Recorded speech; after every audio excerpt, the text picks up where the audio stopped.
رات کے اندھیرے نے ہر جگہ بسیرا کر رکھا تھا۔ لوگ اپنی اپنی دکانیں بند کر کے جا چکے تھے۔ ایسے میں اکیلی دکان کھولے بیٹھی تھی اور اپنی قسمت پر آنسو بہا رہی تھی۔ آج بھی ایک بھی گاہک نے میری دکان کا رخ نہیں کیا تھا۔ میں پریشانی سے گھر بھی نہیں گئی تھی۔ گھر جاتی تو پھر ماں کا اترا ہوا چہرہ، بہنوں کی آنکھوں میں بجھی خواہشات دیکھ کر میرا دل زخمی ہو جاتا۔ اسی لیے میں چپ چاپ سے بیٹھی بے بسی سے اللہ سے فریاد کر رہی تھی، اے اللہ میرے حال پر رحم فرما۔ اللہ میں بے بس ہوں، میری مدد کر۔ میں اپنے آپ میں گم تھی۔ تبھی مجھے رات کی اس پراسرار خاموشی میں کسی کے چلنے کی آواز سنائی دی۔ آواز کسی کے بھاری جوتے کی تھی۔ یوں لگ رہا تھا کسی لڑکے کے جوتے کی آواز ہے اور وہ اسی دکان کی طرف آ رہا ہے۔ میں جلدی سے سیدھی ہو کر بیٹھ گئی اور ایک نظر اپنی دکان پر ڈالی جہاں میں نے رنگ برنگے جوتے تیار کر کے رکھے ہوئے تھے۔ میرے دل میں شدت سے خواہش ہوئی، کاش کوئی گاہک آئے اور میرے سارے جوتے خرید کر لے جائے۔ ابھی میں یہ دعا کر ہی رہی تھی جب ایک لڑکا دکان میں داخل ہوا۔ رات کے اس اندھیرے میں اکیلے لڑکے کو دیکھ کر میں ڈر سی گئی۔ مجھے اپنی بے وقوفی پر غصہ بھی آیا کہ مجھے حالات کو دیکھنا چاہیے تھا اور رات کے اس پہر یہاں اکیلے نہیں رکنا چاہیے تھا۔ اماں بھی منع کرتی تھی کہ جلدی گھر آ جایا کرو، لیکن میں پیسوں کی ضرورت کی وجہ سے مجبور ہو گئی تھی۔ لیکن وہ لڑکا شکل سے ایک انتہائی مہذب انسان لگ رہا تھا۔ اس لڑکے کا چمکتا دمکتا لباس دیکھ کر لگ رہا تھا کہ شاید وہ کسی شادی میں شرکت کرنے جا رہا ہے۔ میں جلدی سے اس لڑکے سے مخاطب ہوئی اور کہنے لگی، جی فرمائیں، میں آپ کی کیا مدد کر سکتی ہوں؟ تو وہ مجھ سے مخاطب ہو کر بولا، شکر ہے آپ کی دکان کھلی ہے، میرا جوتا ٹوٹ گیا ہے، مجھے کوئی اچھا سا جوتا دے دو کیونکہ میں تقریب میں سب سے زیادہ خوبصورت نظر آنا چاہتا ہوں اور اس جوتے کے بغیر تو میں بالکل ادھورا ہوں۔ اس کی بات سن کر مجھے بھی مسکرانا پڑا کیونکہ اس کا انداز ہی اس قدر جان لیوا تھا اور کچھ وہ بلا شبہ بے حد حسین تھا اور اس قدر حسین نظر بھی آ رہا تھا، لیکن واقعی میں ٹوٹے ہوئے جوتے نے اسے بے رونق سا کر رکھا تھا۔ اس نے جو جوتا ہاتھ میں پکڑا تھا وہ تو بہت قیمتی معلوم ہو رہا تھا۔ وہ جوتا دیکھ کر مجھے لگا کہ میری چھوٹی سی دکان کے جوتے اسے کہاں پسند آئیں گے، لیکن پھر بھی ایک امید کے تحت میں جلدی سے اٹھی اور اسے جوتے دکھانے لگی۔ وہ جیسے جیسے جوتے دیکھ رہا تھا بے حد خوش ہو رہا تھا اور جو جوتا میں اسے دکھا رہی تھی وہی سائڈ پر رکھتا جا رہا تھا اور عجیب و غریب سے نام لے کر کہہ رہا تھا کہ یہ جوتا اس کے لیے لے لیتا ہوں اور یہ والا جوتا اس کے لیے لے لیتا ہوں۔ میں حیران ہو رہی تھی کہ وہ تو صرف تقریب کے لیے اپنا جوتا لینے آیا تھا اور یہ اتنے جوتے کیوں اکٹھے کر رہا ہے۔ ایسے ہی کرتے کرتے اس نے میری دکان کے آدھے سے زیادہ جوتے نکال لیے اور سائڈ پر رکھ لیے۔ مجھے لگا شاید وہ مجھے بے وقوف بنا رہا ہے۔ بھلا اس لڑکے نے اتنے جوتے خرید کر کیا کرنے تھے اور خود دکان ڈالنی تھی کیا؟ وہ بھی میرے جیسی ناکارہ سی موچن کے خود بنائے گئے جوتے جنہیں کوئی دوسری دفعہ دیکھنا بھی پسند نہیں کرتا تھا۔ لیکن اس لڑکے نے جب کہا کہ سارے جوتے ایک تھیلے میں ڈال دوں اور جب میں نے سارے جوتے تھیلے میں ڈالے تو میری حیرانی کی انتہا نہ رہی جب اس لڑکے نے کہا، میرا نام بختاور ہے اور میرا تعلق خوشاب کے ایک علاقے سے ہے۔ 4 بہنوں کی سب سے بڑی بہن تھی میں۔ میرا باپ پیشے کے لحاظ سے ایک موچی تھا جو جوتے بناتا تھا۔ جوانی میں ایک حادثے میں دونوں ٹانگیں ٹوٹنے کی وجہ سے انہوں نے حلال رزق کمانا بہتر سمجھا اور جوتے بنانے شروع کر دیے۔ میں میٹرک کی طالب علم تھی جب باپ کے ساتھ مدد کرنے کے لیے دکان پر بیٹھنا شروع ہو گئی تھی۔ میرے ابا کو یہ سب گوارا نہیں تھا، لیکن مجھے لگتا تھا کہ اگر میں نے کوئی اور کام کرنا شروع کر دیا تو ہمارا جدی پشتی یہ پیشہ ادھورا رہ جائے گا، اور ہمارا کوئی بھائی تو تھا نہیں۔ ہمارے یہاں اپنے آبا و اجداد کے پیشے کو ختم کرنا بہت معیوب سمجھا جاتا تھا۔ میری ماں اپنی رواجوں اور ریت کی بہت پکی تھی۔ جب میرے باپ نے منع کیا تو ماں نے انہیں سختی سے کہہ دیا کہ آبا و اجداد کے پیشے کو چھوڑنا سمجھو اپنا مذہب بدلنا ہوتا ہے، لہٰذا اگر بختاور نہیں کرے گی تو پھر کوئی اور بیٹی کرے گی، لیکن اپنے باپ دادا کا کام نہیں چھوڑنا۔ باپ نے بھی زیادہ بحث نہیں کی اور حامی بھر لی۔ ہماری ذات میں بہت سی لڑکیاں یہ کام کرتی تھیں، اس لیے میرے کام کرنے پر بہت زیادہ اعتراضات نہیں ہوئے تھے۔ آہستہ آہستہ باپ کا ہنر میرے ہاتھوں میں آتا گیا اور میں بھی باپ کی مدد کرنے کے لیے دکان پر باقاعدہ بیٹھنا شروع ہو گئی تھی۔ میں نے پڑھائی کو خیر بات کہہ دیا۔ بابا کی اچھی بھلی دکان چلتی تھی، پھر اچانک سے انہیں ہارٹ اٹیک ہوا اور وہ چارپائی کو لگ کر رہ گئے۔ اب پوری دکان میرے ہی سہارے پر آ کر رہ گئی تھی۔ پہلے پہل تو ابا کے بنائے گئے جوتے وہاں رکھے ہوئے تھے، اسی لیے دکان چلتی رہی، کیونکہ ابا کے بنائے ہوئے جوتوں کا تو کوئی مقابلہ ہی نہیں تھا۔ لیکن جب سارے جوتے بک گئے اور کچھ عرصے کے بعد وہاں پر میرے بالکل سامنے ایک آدمی نے آ کر جوتوں کی ہی دکان کھول لی، مجھے اس بات کا انتہائی افسوس بھی ہوا اور دکھ بھی لگا۔ لیکن کسی کی روزی تھی، میں کسی کی روزی کو دیکھ کر دکھ نہیں کر سکتی تھی۔ میری ماں نے شروع سے ہی مجھے بہت اچھائی سکھائی تھی اور بہت سی اخلاقی اقدار میرے اندر ڈالی تھی۔ اماں نے ہمیں اچھا انسان بنانے کی کوشش کی تھی اور میری بہت اچھی تربیت کی تھی۔ ہمارے گھر کا ماحول دینی لحاظ سے بھی بہت اچھا تھا، لہٰذا میں اس آدمی سے نہ حسد کر سکی اور نہ دکھی ہو سکی۔ میں اب اکیلی دکان چلاتی تھی، کبھی کوئی بہن ساتھ آ جاتی، لیکن زیادہ تر میں اکیلی ہی ہوتی تھی۔ اس آدمی کے بالکل میری دکان کے سامنے دکان کھولنے کی وجہ سے میری دکان کا کام آہستہ آہستہ مندہ پڑنے لگ گیا۔ جوتے میں بھی خود ہی بناتی تھی، لیکن جتنا بھی ہنر آ جائے، بابا کے ہاتھ والی بات میرے ہاتھ میں نہیں تھی۔ ان کے ہاتھ کا ہنر اور ان کے ہاتھ کی صفائی کی بات ہی الگ تھی۔ جتنی صفائی ان کی تھی اتنی میری نہیں تھی، اس لیے آہستہ آہستہ یہ کام مندہ پڑتا گیا، اور ہوتے ہوتے اس قدر مندہ پڑ گیا کہ بالکل ہی بند ہونے والا ہو گیا۔ اب جو دکان سے ہمارا گھر چل رہا تھا اس میں صرف بابا کی دوائیاں آتی تھیں، گھر کے اخراجات بمشکل پورے ہوتے تھے۔ میری دکان بالکل ہی بند ہو کر رہ گئی تھی اور آہستہ آہستہ گھر میں فاقے ہونے لگے تھے۔ مجھے سمجھ نہیں آتی تھی کہ میں آخر ایسا کیا کروں کہ دکان دوبارہ سے چلنے لگ جائے۔ جب گھر جاتی تو ماں کی سوالیہ نظریں دیکھ کر میرا دل کرتا کہ میں کچھ ایسا کروں کہ اپنے ماں باپ کو ان محرومیوں سے بچا سکوں اور اپنی بہنوں کی آنکھوں میں چھپی ہوئی خواہشات کو دبانے کے بجائے پورا کر سکوں۔ لیکن میرا واحد سہارا وہ ایک دکان ہی تھی جس کے آسرے پر سارا گھر چل رہا تھا، اور اس کے علاوہ میرے ہاتھ میں کوئی ہنر نہیں تھا۔ گھر کم از کم اتنا تو چل ہی رہا تھا کہ روز کھانا کھا کر سوتے تھے، لیکن بہنوں کو بیاہنے والی بات تو بہت بعد میں آتی تھی۔ دکان صرف اتنی چلتی تھی کہ گھر میں فاقے نہیں ہوتے تھے، لیکن اب آہستہ آہستہ گھر میں فاقے ہونے لگے۔ جب دکان کا کام بالکل ختم ہو گیا تو گھر میں ایک دن کا کھانا بننے لگا تھا۔ دوسرے دن سوچتے تھے کہ کھانا کہاں سے آئے گا اور کیسے بنائیں گے، کیونکہ کوئی گاہک آ جاتا تو اس سے صرف ایک دن کا بمشکل گزارا ہوتا تھا۔ بابا کی دوائیوں کی الگ ٹینشن پڑی ہوئی تھی کہ وہ اب کہاں سے لاؤں گی، کیونکہ پچھلے ماہ تو ادھار پکڑ کر لے آئی تھی، لیکن اس ماہ تو پہلے پچھلا ہی ادھار نہیں اتارا تھا، اب مزید ادھار لینے کی ہمت ہی نہیں تھی۔ انہی سوچوں میں پریشان گمسم بیٹھی تھی جب دکان میں وہ لڑکا میرے پاس آیا اور میرے دکان کے آدھے سے زیادہ جوتے خرید لیے اور اپنے تھیلے میں ڈلوا لیے۔ پہلے تو مجھے وہ کوئی بیوقوف لگا جو اکیلا آدھی رات کو میرے پاس آیا تھا۔ میں نے سوچا اکیلا لڑکا ہے اور اتنے جوتے خرید لیے ہیں، بھلا اسے کیا پڑی تھی کہ وہ اتنے جوتے لے کر جائے گا اور کہاں لے کر جائے گا؟ مجھے اپنی عقل پر بھی ماتم ہو رہا تھا۔ کاش میں اپنا اتنا وقت ضائع نہ کرتی اور نہ یہ جوتے تھیلے میں ڈالتی، چاہے پتہ چلے یہ ایسے ہی لے کر بھاگ جائے اور فرار ہو جائے۔ میں اکیلی لڑکی اسے کہاں ڈھونڈتی پھروں گی؟ ابھی میں یہ سوچ ہی رہی تھی جب اس لڑکے نے اپنی جیب میں سے ڈھیروں ڈھیر نوٹ نکالے اور میرے ہاتھ پر رکھ دیے۔ اتنے نوٹ دیکھ کر میں حیرانی سے کبھی لڑکے کا منہ دیکھتی اور کبھی ان نوٹوں کی طرف دیکھتی، کیونکہ وہ تو میرے جوتوں کے حساب سے بھی 100 گنا زیادہ تھے۔ اب مجھے سمجھ نہیں آ رہی تھی کہ میں اس لڑکے کے باقی پیسے واپس کہاں سے کروں۔ اس سے پہلے کہ میں اسے کچھ کہتی، اس لڑکے نے جوتوں کا تھیلا اٹھایا اور باہر کی جانب چلنے لگا، لیکن جانے سے پہلے اس نے ایک دفعہ مڑ کر مجھے دیکھا اور مسکرا کر میری طرف دیکھنے لگا۔ اس کی مسکراہٹ سے میرے دل میں ہلچل سی مچ گئی۔ ویسے تو میں بے انتہا خوبصورت تھی، ہماری نسل پٹھان ذات سے تعلق رکھتی تھی، لیکن غریبی نے مجھ سے میری ساری خوبصورتی بھی چھین لی تھی۔ مجھے اس لڑکے کا یوں اپنی طرف مڑ کر دیکھنا، وہ بھی اتنے امیر کبیر لڑکے کا، ایک خوشگوار حیرت میں مبتلا کر گیا۔ اس کی مسکراہٹ میں ایک عجیب کشش تھی، مجھے بے حد حیرانی ہوئی۔ خیر میں اندر سے بھی بہت زیادہ خوش تھی کہ چلو آج اماں کی سوالیہ نظروں سے مجھے بچنا نہیں پڑے گا، بہنوں کی آنکھوں میں چھپی ہوئی خواہشات کو پورا کر سکوں گی۔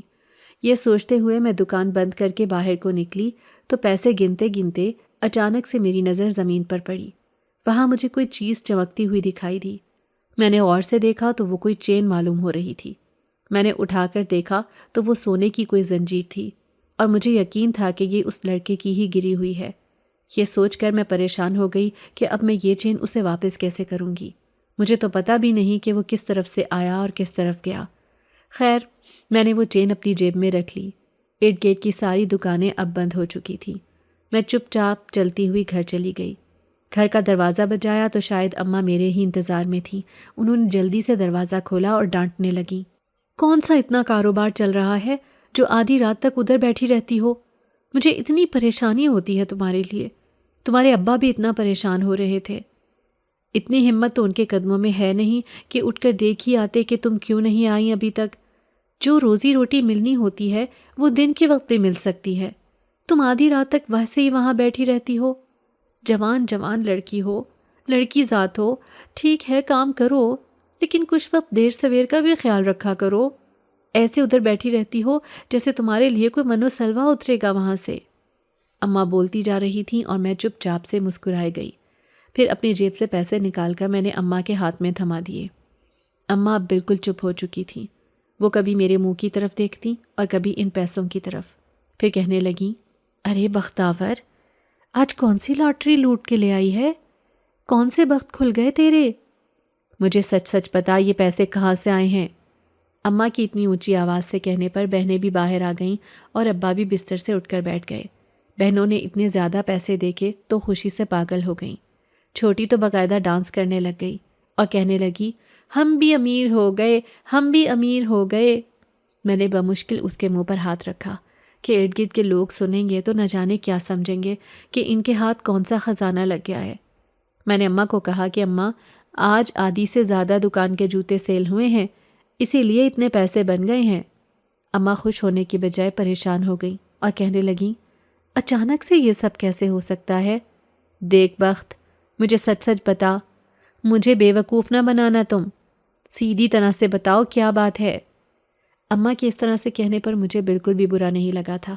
میں جانتی تھی کہ وہ ایک جوان جہان لڑکی کی ماں تھیں، اپنی بیٹی پر بھروسہ کر کے روز اسے باہر اکیلے رات دیر تک بھیجتی تھیں۔ اس طرح کی تشویش ان کی وجہ تھی۔ اگر وہ سوالات کر رہی تھیں تو وہ بھی حق پر تھیں۔ البتہ میری بہنیں بے تحاشا خوش ہوئی تھیں اور حیران بھی کہ آج اتنے گاہک کیسے آ گئے کہ آدھی سے زیادہ دکان کے جوتے سیل ہو گئے۔ میں نے اماں کو بازوؤں سے پکڑ کر بٹھایا اور انہیں مکمل تسلی کرواتے ہوئے بتایا کہ ایک لڑکا آیا تھا، لگ تو کوئی امیر زادہ ہی رہا تھا، لیکن وہ سارے جوتے خرید کر لے گیا تھا۔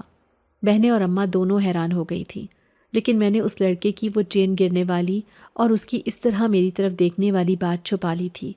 اماں کہیں مزید تشویش میں مبتلا نہ ہو جائیں۔ پھر چپ چاپ میں کھانا کھا کر لیٹ گئی، لیکن جیسے ہی میں نے آنکھیں بند کیں، اس لڑکے کا چہرہ میری آنکھوں کے سامنے آنے لگا۔ نہ جانے کب تک میں اس کے متعلق سوچتی رہی اور کبھی اس کی چین نکال کر دیکھنے لگ جاتی۔ یہ کرتے کرتے ہی نہ جانے کب مجھے نیند آ گئی۔ صبح میں معمول کے مطابق اٹھی تو اماں سے آدھے پیسے لے کر میں گھر کا راشن لے کر آئی، ابا کی دوائیاں بھی، اور آدھے پیسوں سے دکان کا جو سامان جوتے بنانے کے لیے چاہیے تھا وہ لے کر آئی، اور پھر اپنے کام پر جٹ گئی۔ دل میں دعا کر رہی تھی کہ کاش آج بھی وہ لڑکا آ جائے، لیکن مجھے یہ نہیں معلوم ہو پا رہا تھا کہ اس کے آنے کی وجہ تڑپ تھی یا پھر جوتے خریدنے کی طلب تھی۔ خیر جو بھی تھا، میں سارا دن جوتے بنانے میں مصروف رہی، ساتھ ساتھ دعا بھی کرتی رہی کہ وہ لڑکا آ جائے، لیکن پھر خود ہی سوچتی رہی کہ میں کتنی بے وقوف ہوں۔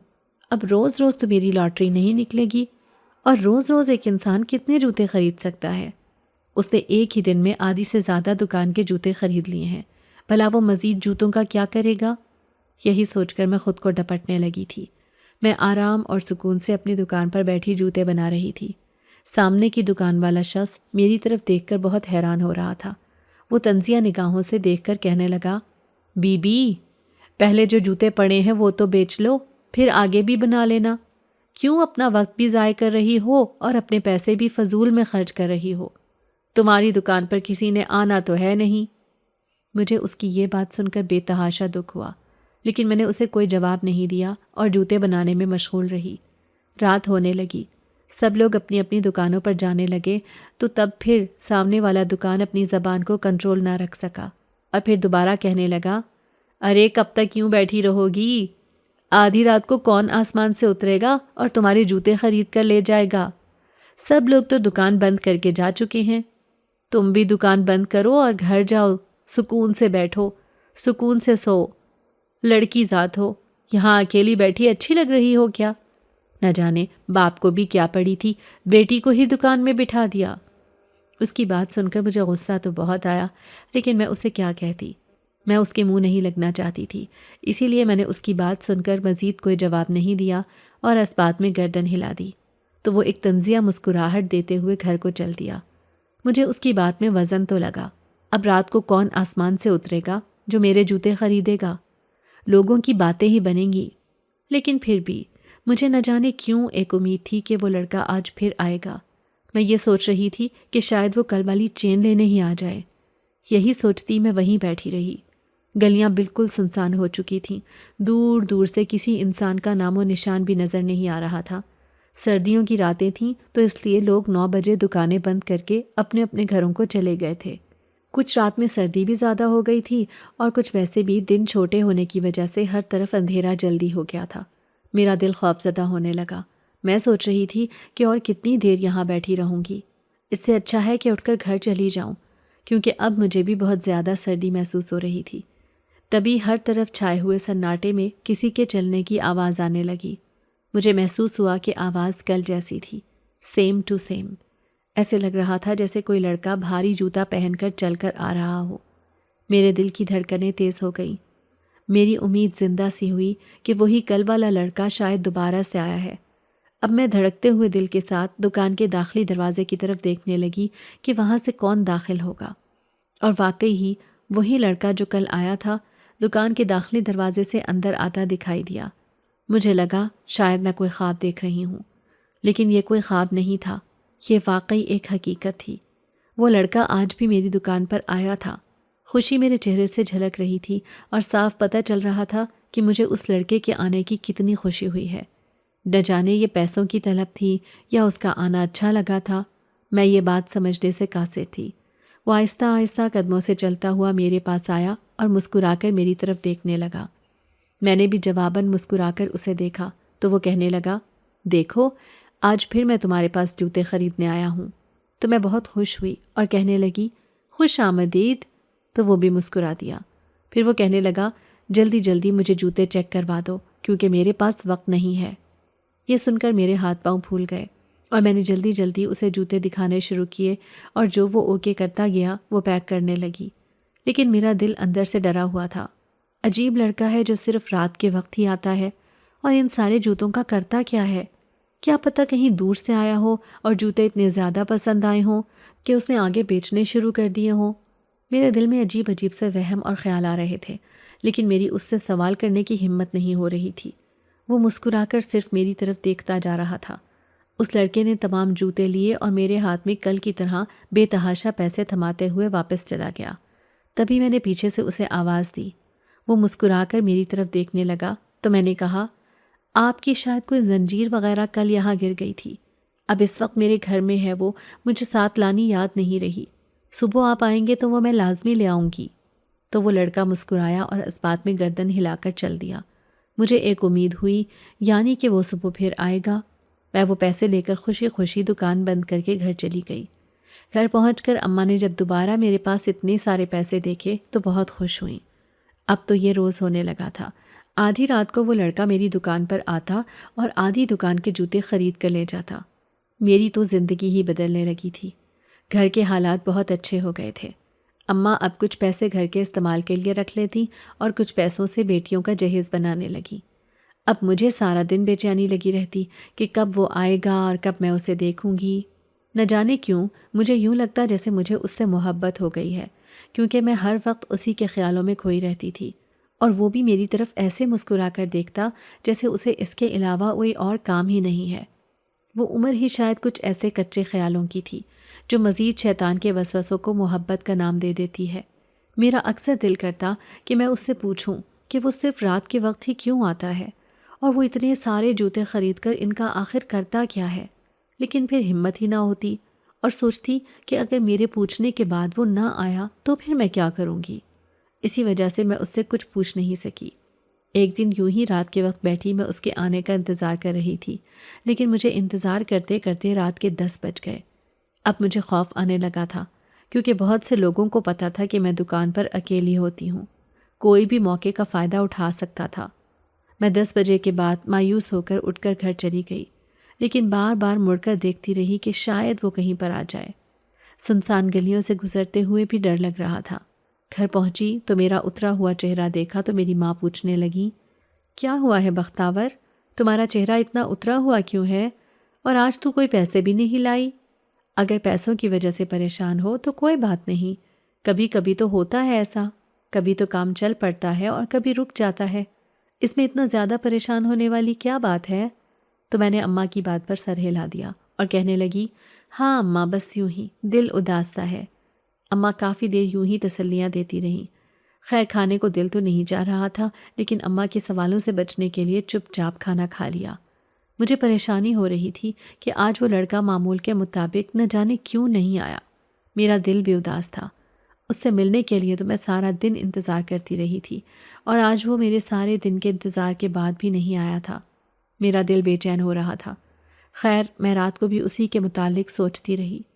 اگلے دن اٹھ کر دکان پر گئی تو پھر سے وہی حالات تھے۔ سارا دن یوں ہی اداسی میں گزر گیا، لیکن رات کو آج پھر اپنے مخصوص وقت پر وہ نہیں آیا تو مجھے بے حد پریشانی اور چڑچڑے پن نے گھیر لیا۔ بھلا ایسے کون کرتا ہے؟ نہ جانے کیسا احساس تھا۔ آج 11 بج گئے تھے، ہر چیز سنسان تھی، دور دور تک کوئی بندہ پرندہ بھی موجود نہیں تھا۔ تھک ہار کر میں اٹھ کھڑی ہوئی، دکان بند کر کے اداسی سے گھر کی طرف چل دی۔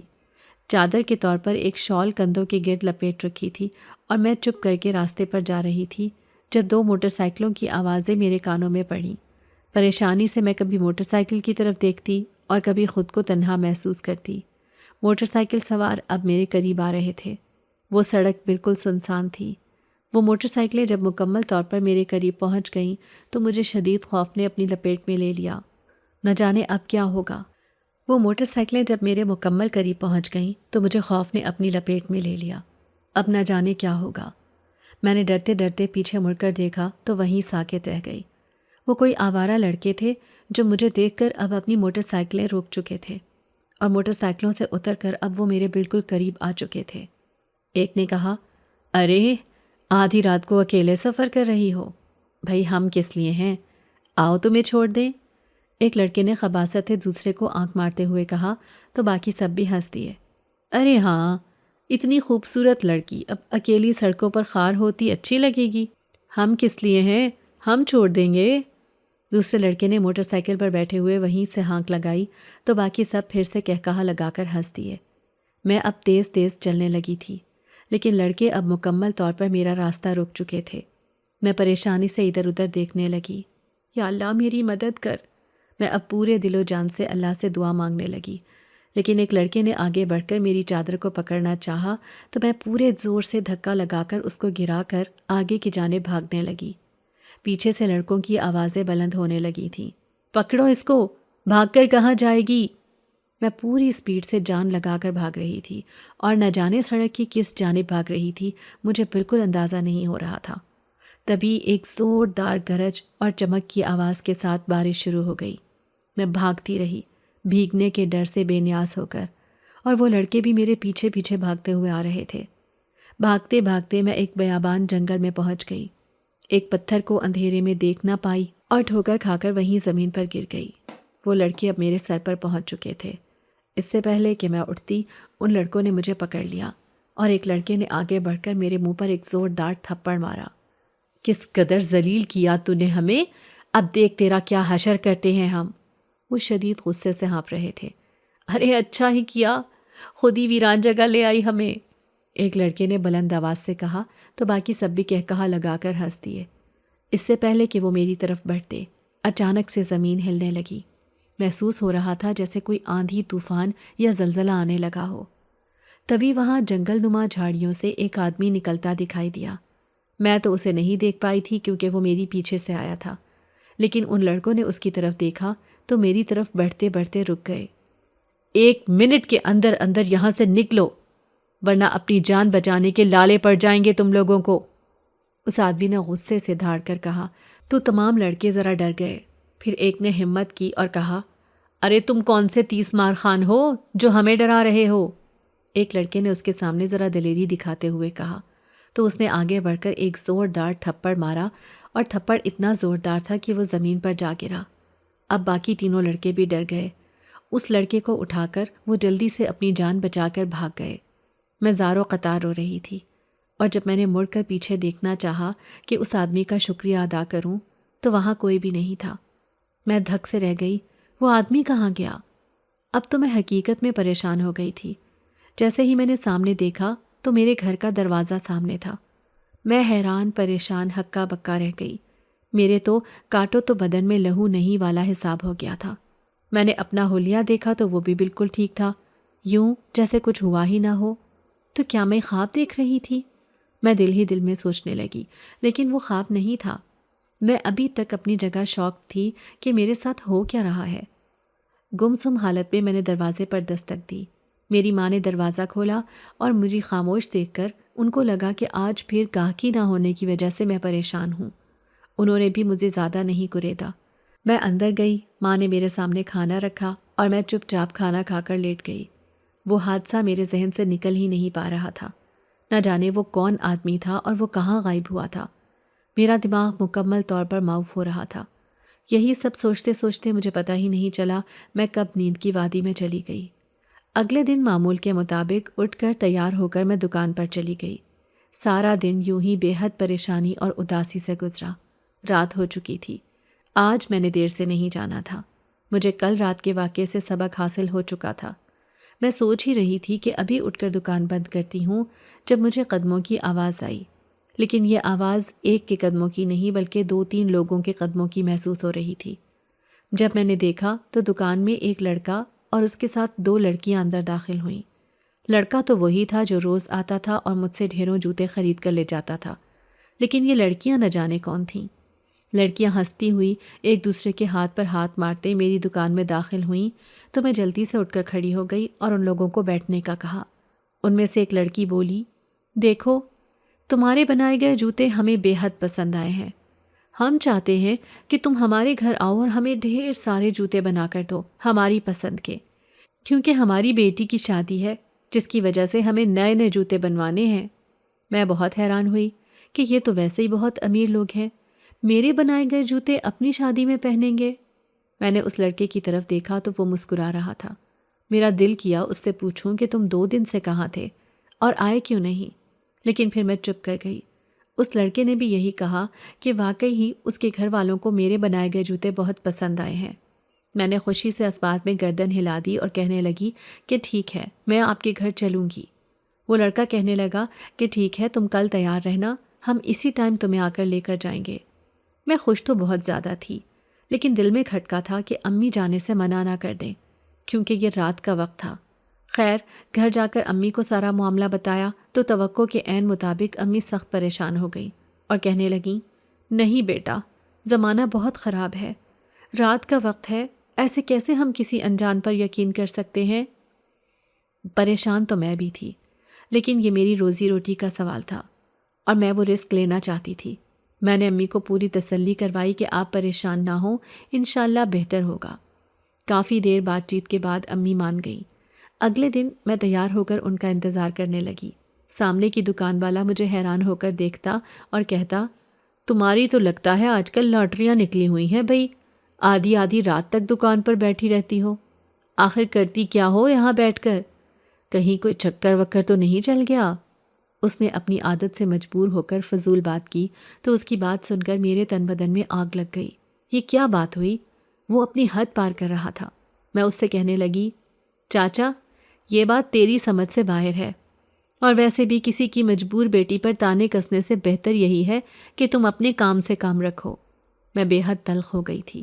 نہ جانے یہ معاشرہ عورت کے لیے اتنا تنگ نظر کیوں تھا۔ میں سوچتی تھی کہ اگر اتنی ہی تکلیف ہوتی ہے عورت کے باہر نکل کر کام کرنے سے تو پھر گھر بیٹھی کو دے دیا کریں۔ اگر تانے کس سکتے ہیں تو پھر 2 وقت کی روٹی ہی پہنچا دیں۔ میری آنکھوں میں آنسو آئے اور میں نے انہیں پرے دھکیل دیا۔ خیر، شام ہوئی تو وہ لڑکا اور لڑکیاں آ گئیں۔ آتے ہی وہ مجھے کہنے لگیں کہ چلو ہمارے ساتھ، ہم تمہیں لینے آئے ہیں۔ میں ان کے ساتھ چل دی۔ وہ پیدل جا رہے تھے۔ کافی گلیوں سے ہوتے ہوئے نہ جانے ہم کس طرف آ گئے تھے۔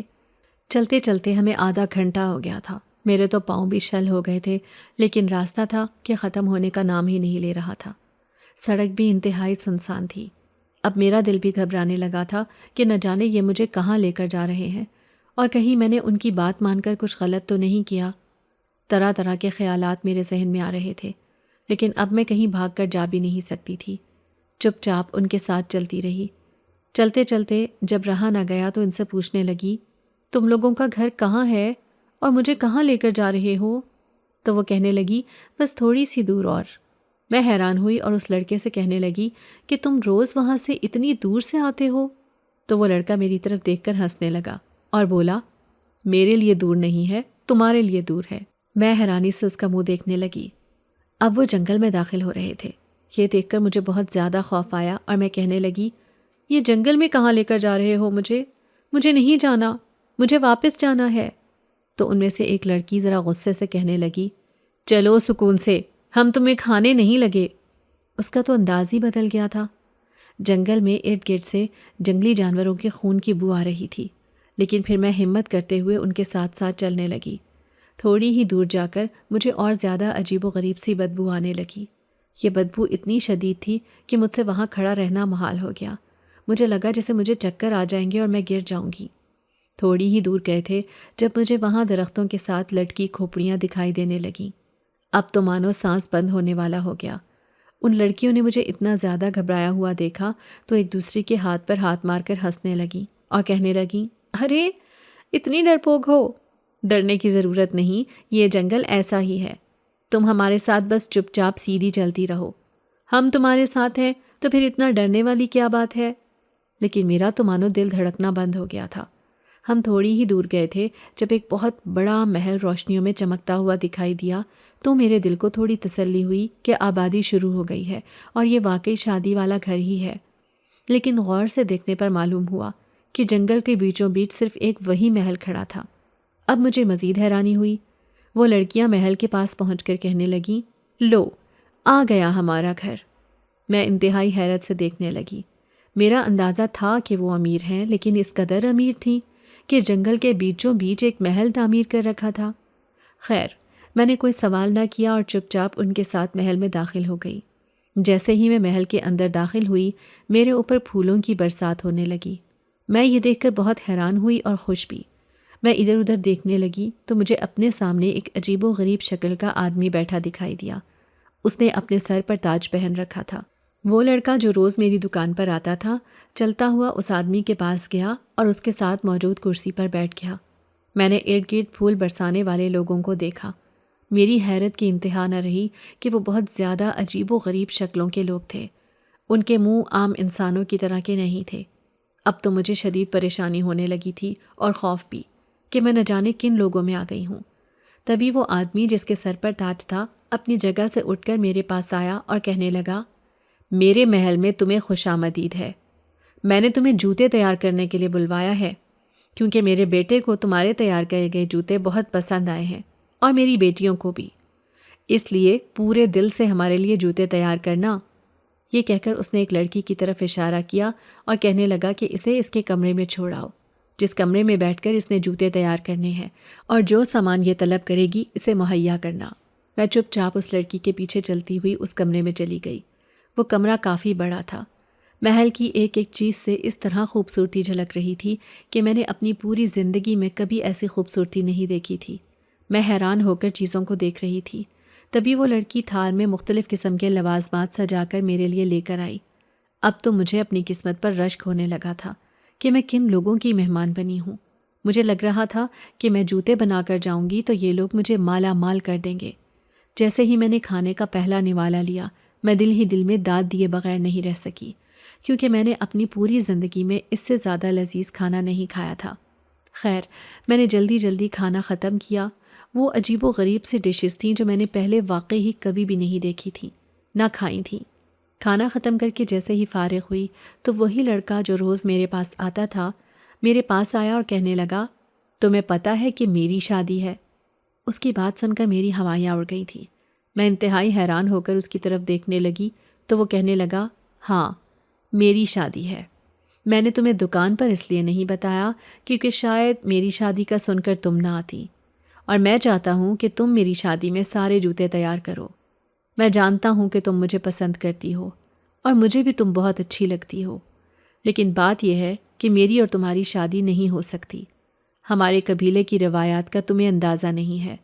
ہمارے قبیلے میں اگر کوئی بغاوت کرتا ہے تو اسے جان سے مار دیا جاتا ہے، لیکن مجھے بہت دکھ ہے کہ مجھے ایک انسان سے محبت ہوئی ہے۔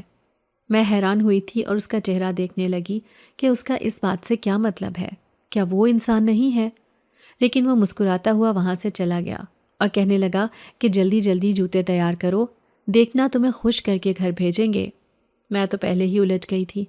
پہلے تو میں سوچتی تھی کہ کہاں میری اوقات اور کہاں وہ لڑکا، لیکن پھر یہ بھی سوچتی تھی کہ شاید قسمت مجھے اس سے ملوا ہی دے۔ لیکن آج اس کی شادی کا سن کر میرا دل دکھ سے بھر گیا تھا۔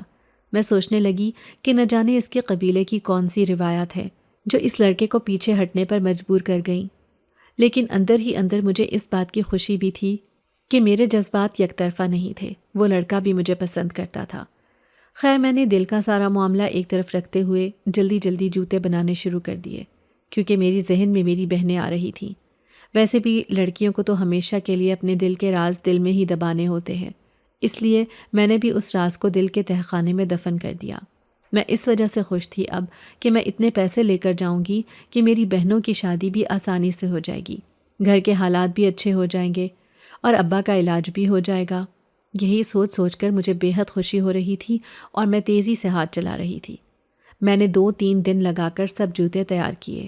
وہ لڑکا، لڑکیاں اور ان کے ساتھ وہ آدمی جو ان کا باپ تھا اور جو اس دن مجھے خوش آمدید کہہ رہا تھا، ان کے ساتھ آیا اور کہنے لگا، لڑکی تم نے بہت محنت کی ہے اور بہت خوبصورت جوتے بھی تیار کیے ہیں، ہم تمہیں اس کا انعام بھی دیں گے، لیکن اس سے پہلے ہم تمہیں ایک سچائی بتانا چاہتے ہیں تاکہ تمہارے دل میں یہ ارمان نہ رہے کہ تم میرے بیٹے سے شادی کر لیتی۔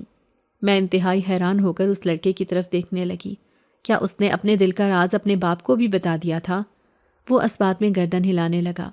پھر وہ آدمی کہنے لگا، دیکھو، ہم کوئی عام انسان نہیں ہیں جو اس جنگل میں بس رہے ہیں، بلکہ ہم جنات کے قبیلے سے تعلق رکھتے ہیں۔ تمہاری شادی کبھی بھی میرے بیٹے کے ساتھ نہیں ہو سکتی تھی۔ اس کی بات سن کر میرا دل تیز تیز دھڑکنے لگا، یعنی کہ میں جنات کی دنیا میں موجود تھی۔ مجھے بے حد خوف محسوس ہو رہا تھا۔ پھر اس آدمی نے مجھے تسلی دی اور کہنے لگا، ڈرنے کی ضرورت نہیں ہے، ہم تمہیں کوئی بھی نقصان نہیں پہنچائیں گے، بلکہ تم نے اتنے بہترین جوتے تیار کیے ہیں، ان جوتوں کی قیمت ادا کرنے کے ساتھ ساتھ ہم تمہیں بہترین انعام بھی دیں گے۔ یہ کہہ کر اس نے اشارہ کیا تو 2 خادمائیں ایک صندوق لے کر کمرے میں داخل ہوئیں۔ اس آدمی نے وہ صندوق میری طرف بڑھایا اور کہنے لگا، یہ لو، یہ تمہارا انعام ہے۔ اس میں اتنا کچھ ہے کہ تم ساری زندگی بھی بیٹھ کر کھاؤ گی تب بھی عیش کرتی رہو گی، اور اس میں خزانہ ختم نہیں ہوگا۔ میں نے ڈرتے ڈرتے وہ صندوق تھام لیا۔ وہ کہنے لگا کہ ہم تمہیں ہمیشہ یاد رکھیں گے، اور جب بھی ضرورت پڑی تو پھر تم یہاں ضرور آنا۔ اس کے علاوہ ہمیں جب بھی جوتے بنانے کی ضرورت پڑے گی تو ہم تمہیں یاد کریں گے۔ پھر انہوں نے مجھے بہت اچھے سے ڈھیروں انعام و اکرام دے کر اور اجرت دے کر رخصت کیا۔ میں بیک وقت خوش بھی تھی اور بہت خوفزدہ بھی تھی۔ گھر پہنچی تو گھر والے بے حد پریشان تھے کہ میں 2 دن سے نہ جانے کہاں غائب ہو گئی ہوں۔ پورے محلے میں اس بات کی خبر پھیل چکی تھی کہ بختاور گھر چھوڑ کر چلی گئی ہے۔ لوگ طرح طرح کی باتیں کر رہے تھے۔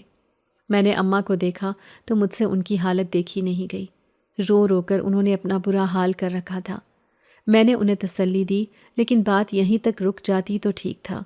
اماں کو تسلی دے کر میں رات کو لیٹی تو دوبارہ سے پریشانی نے مجھے گھیر لیا۔ نہ جانے محلے والے میرے بارے میں کیا کیا باتیں بناتے ہوں گے، اور میرے گھر والوں کو میری غیر موجودگی میں کیا کیا باتیں نہیں سننی پڑی ہوں گی۔ میرے ذہن میں صرف یہی باتیں گھوم رہی تھیں کہ کیا میں واقعی ہی جنات کی دنیا سے ہو کر واپس آئی ہوں۔ تبھی مجھے اپنے کندھوں پر ایک بوجھ سا محسوس ہوا۔ نہ جانے کیوں مجھے کچھ عجیب سا لگ رہا تھا۔ اگلے دن جب میں نے گھر والوں کو وہ سارے زیورات اور وہ سارا خزانہ دکھایا تو وہ بہت خوش ہوئے۔ اماں اور بہنیں بھی بہت خوش تھیں اور ابا بھی خوش تھے، لیکن وہ بوجھ مجھے ہر روز محسوس ہونے لگا تھا۔ مجھے اکثر لگتا تھا کہ میرے آس پاس کوئی ہے، لیکن میں نظر انداز کر دیتی تھی، اور میں یہی سوچتی تھی کہ شاید جنات کے قبیلے سے ہو کر آنے کی وجہ سے میرے ذہن کی یہ حالت ہو گئی ہے اور میں ہر وقت ایک وہم کی حالت میں رہنے لگی ہوں۔ میں نے سوچا تھا کہ اب میری زندگی بہت اچھی ہو جائے گی، لیکن مجھے نہیں پتا تھا کہ میری زندگی میں ایک نئی مشکل آنے والی ہے۔ میری ماں جب مجھے شادی کا کہتی تو میں ہمیشہ ٹال دیتی تھی۔ میں بہنوں میں سب سے بڑی تھی اور ماں چاہتی تھی کہ میری شادی سب بہنوں سے پہلے ہو۔ میں نے وہ سونا بیچ کر ایک بڑا گھر لے لیا تھا اور میری دکان بھی بہت اچھے سے چل رہی تھی۔ اب میرے پاس سرمایہ بھی تھا تو میں زیادہ بہتر کوالٹی کے جوتے بنا رہی تھی۔ پھر ایک دن مجھے ایک عجیب سا خط ملا۔ خط میں لکھا تھا، تمہاری زندگی میں ایک بڑا خطرہ آنے والا ہے، اپنی حفاظت کرو۔ اس خط پر نہ کوئی مہر تھی اور نہ ہی کچھ اور پتہ۔ عجیب سا خط تھا جو میرے دکان کھولنے پر وہیں پڑا تھا۔ نہ جانے کس نے لکھا تھا۔ میں نے سوچا کہ یہ کسی کا مذاق ہوگا، لیکن پھر مجھے وہ لڑکا یاد آیا جو مجھ سے جوتے خریدنے کے لیے آیا کرتا تھا۔ میں نے سوچا کہ شاید وہ لڑکا ہی یہ خط رکھ کر گیا ہو، کیونکہ وہی جنات سے تعلق رکھتا تھا۔ لیکن مجھے یہ نہیں پتا تھا کہ وہ ایسا کیوں کر رہا ہے اور اس خطرے سے اس کا مطلب کیا ہے۔ میں نے اس خط کو نظر انداز کرنے کی کوشش کی، لیکن سچ تو یہ ہے کہ میں اسے اپنے ذہن سے نکال نہیں سکی تھی۔ پھر ایک رات مجھے ایک عجیب سا خواب آیا۔ خواب میں نے دیکھا کہ وہ لڑکا میرے پاس آیا اور وہ مجھے کہنے لگا کہ تمہاری زندگی میں ایک بڑا خطرہ آنے والا ہے۔ میں نے اسے کہا، میں نے تمہارا خط پڑھ لیا تھا، لیکن مجھے سمجھ نہیں آ رہا کہ تم کہنا کیا چاہتے ہو۔ وہ لڑکا خاموش رہا اور اس نے مجھے ایک عجیب سا نشان دکھایا کہ اسے ختم کر دو تو تم بالکل ٹھیک ہو جاؤ گی۔ تمہاری زندگی میں یہ خطرہ میری وجہ سے آیا ہے، مجھے معاف کر دینا۔ اگر میں تمہیں جنات کی دنیا میں نہ لے کر جاتا تو تمہارے ساتھ ایسا کچھ نہ ہوتا۔ وہ اداسی سے یہ کہہ کر وہاں سے غائب ہو گیا تھا۔ مجھے کچھ سمجھ نہیں آ رہی تھی۔ میری آنکھ کھلی تو میرا دل زور زور سے دھڑک رہا تھا۔ میں نے سوچا کہ اس خواب کے کیا معنی ہو سکتے ہیں۔ مجھے اب بہت زیادہ پریشانی ہونے لگی تھی۔ اپنے کندھوں پر میں بوجھ ویسے ہی محسوس کرتی تھی۔ پھر ایک دن جب میں دکان پر تھی تو مجھے ایک عجیب سی عورت نظر آئی۔ وہ عورت بہت خوفناک سی تھی اور اس کی آنکھیں بھی بہت ہی عجیب تھیں۔ میں نے اسے دیکھا تو میرا دل زور زور سے دھڑکنے لگا۔ وہ عورت میری طرف ہی آ رہی تھی اور میں اسے دیکھ کر خوفزدہ ہو رہی تھی۔ وہ عورت میرے قریب پہنچی اور کہا، تمہاری زندگی میں ایک بڑا خطرہ آنے والا ہے، تمہیں میری بات ماننی ہوگی۔ میں نے اسے کہا، تم کون ہو اور کیا کہنا چاہتی ہو؟ وہ عورت خاموش رہی اور مجھے ایک عجیب سا نشان دکھایا۔ میں نے وہ نشان دیکھا تو میرا دل زور زور سے دھڑکنے لگا، کیونکہ یہ وہی نشان تھا جو مجھے اس لڑکے نے خواب میں دکھایا تھا۔ میں نے اس سے پوچھا، یہ کیا ہے؟ تو اس عورت نے بتایا کہ انسانوں کی دنیا سے جو بھی جناتی دنیا میں جاتا ہے اس پر ایک خاص قسم کا جادو ہو جاتا ہے، اور وہ جادو اس کی زندگی میں مشکلات پیدا کر دیتا ہے۔ جب تک وہ جادو اس پر سے ٹوٹ نہ جائے تب تک وہ عام انسانوں کی طرح نہیں رہ سکتا۔ اس لیے اب تمہیں بھی خطرہ ہے۔ جب تک وہ جادو ٹوٹے گا نہیں تب تک خطرہ تمہارے سر پر منڈلاتا ہی رہے گا۔ میں نے یہ بات سنی تو مجھے خوف آنے لگا۔ پھر اچانک سے وہ عورت غائب ہو گئی۔ مجھے لگا شاید میں خواب دیکھ رہی ہوں، لیکن جب میں نے اپنے آپ کو چھوا تو مجھے اندازہ ہوا کہ یہ خواب نہیں تھا۔ نہ جانے میری زندگی خوشحال ہوئی تھی یا مزید مشکلات والی ہو گئی تھی۔ مجھے کچھ سمجھ نہیں آئی تھی۔ میں بہت خوفزدہ ہو چکی تھی۔ میں سوچنے لگی کہ اب میں کیا کروں۔ پھر میں نے فیصلہ کیا کہ میں اس بارے میں کسی سے بات کروں۔ میں نے اپنے گھر والوں کو بتایا تو وہ بھی پریشان ہو گئے۔ امی نے کہا کہ ہماری وجہ سے تمہاری زندگی بھی تنگ پڑ رہی ہے، تمہیں اس لڑکے سے پہلے ہی ساری بات پوچھنی چاہیے تھی، لیکن اب تو کچھ نہیں ہو سکتا تھا۔ میں نے اپنی ایک دوست کی مدد دی جو ان چیزوں کے بارے میں بہت کچھ جانتی تھی۔ اس نے مجھے اپنے ماموں سے ملوایا۔ انہوں نے بتایا کہ یہ نشان کسی پرانی طلسمی کتاب کا ہے جو جادو کو ظاہر کرتا ہے۔ میں نے انہیں سارا واقعہ بتایا اور ساتھ ہی یہ بھی کہ میرے ساتھ کیا ہو رہا ہے۔ انہوں نے میری بات غور سے سنی۔ پھر انہوں نے بتایا کہ یہ ایک خطرناک طلسم ہے جو کسی نے مجھ پر کیا ہے۔ میں نے پوچھا کہ اب کیا ہوگا؟ تو انہوں نے کہا کہ یہ طلسم بہت خطرناک ہے اور اسے توڑنا بہت مشکل ہے، لیکن میں تمہاری مدد کر سکتا ہوں۔ میں نے انہیں کہا، ٹھیک ہے، میں تیار ہوں، لیکن انہوں نے کہا کہ میرے لیے مشکل ہوگا۔ میں نے حیران ہو کر پوچھا کہ مشکل کیا ہوگی؟ تو وہ کہنے لگے کہ ہمیں اس کے لیے ایک سفر کرنا ہوگا۔ میں تیار ہو گئی۔ میں اس جادو کو اپنے اوپر سے ہٹانے کے لیے کچھ بھی کرنے کو تیار تھی۔ پھر ہم نے اس طلسم کو توڑنے کے لیے ایک سفر شروع کیا۔ ہمیں اندازہ نہیں تھا کہ ہمیں کیا کرنا پڑے گا اور ہمیں اس دوران کون کون سے خطرات کا سامنا کرنا پڑے گا، لیکن میں بس اتنا جانتی تھی کہ اس طلسم کو توڑنے کے لیے میں کچھ بھی کر سکتی ہوں۔ میں اپنی زندگی کو بچانے کے لیے ایک آخری جنگ لڑنے کو تیار تھی، اور پھر ہم نے اپنا سفر شروع کیا۔ ہمیں ایک جنگل سے گزرنا پڑا جہاں بہت سے خطرناک جانور تھے۔ ہم نے بہت احتیاط سے سفر کیا اور آخر کار ہم ایک قدیم عمارت کے سامنے پہنچ گئے۔ یہ عمارت بہت ہی عجیب تھی اور اس کے اندر سے عجیب سی آوازیں آ رہی تھیں۔ میں نے اس کی طرف دیکھا اور کہا، اب کیا کرنا ہے؟ اس نے کہا، ہمیں اندر جانا ہوگا اور اس طلسم کو توڑنا ہوگا۔ میں نے ہاں میں سر ہلا دیا اور ہم اندر چلے گئے۔ اندر بہت سی عجیب چیزیں تھیں اور ہمیں بہت سے خطرات کا سامنا کرنا پڑا، لیکن ہم نے ہمت نہیں ہاری اور آگے بڑھتے رہے۔ آخر کار مجھے اس عمارت میں دور ایک چاند کی شکل کا گولا گھومتا ہوا نظر آیا۔ میری حالت بہت بری تھی۔ مسلسل سفر کر کر کے اب ہماری بس ہو چکی تھی، لیکن ہم یہاں قریب آ کر ہمت ہار نہیں سکتے تھے۔ میری سہیلی کے ماموں نے کہا کہ اب اس چاند کی شکل کے طلسم کو توڑنا ہوگا۔ ہم نے اس طلسم کو توڑا اور وہاں ایک دھماکہ سا ہوا۔ تبھی وہ لڑکا وہاں حاضر ہوا اور کہنے لگا کہ تم بہت بہادر ہو، یہ سب میں نے تمہاری محبت کا امتحان لینے کے لیے کیا تھا۔ جو بھی انسان اس طلسم کو توڑتا ہے وہ جناتی طاقتیں حاصل کر لیتا ہے۔ تم نے بھی جناتی طاقتیں حاصل کر لی ہیں اور اب سے تم ہماری دنیا میں شامل ہو گئی ہو، اس لیے اب میں تم سے شادی کر سکتا ہوں۔ میں یہ بات سن کر دھک سے رہ گئی تھی۔ پھر وہ مجھے اپنی جناتی دنیا میں لے گیا اور وہاں میری اس سے شادی ہو گئی۔ میں نے اپنے ماں باپ کو بھی سارا قصہ سنا دیا تھا۔ اب وہ جن ذات میرے ساتھ انسانی شکل میں بھی رہتا تھا اور ہم جناتی دنیا میں بھی جاتے تھے، لیکن میرے گھر والوں کے علاوہ کسی کو بھی اس بات کی حقیقت معلوم نہیں تھی۔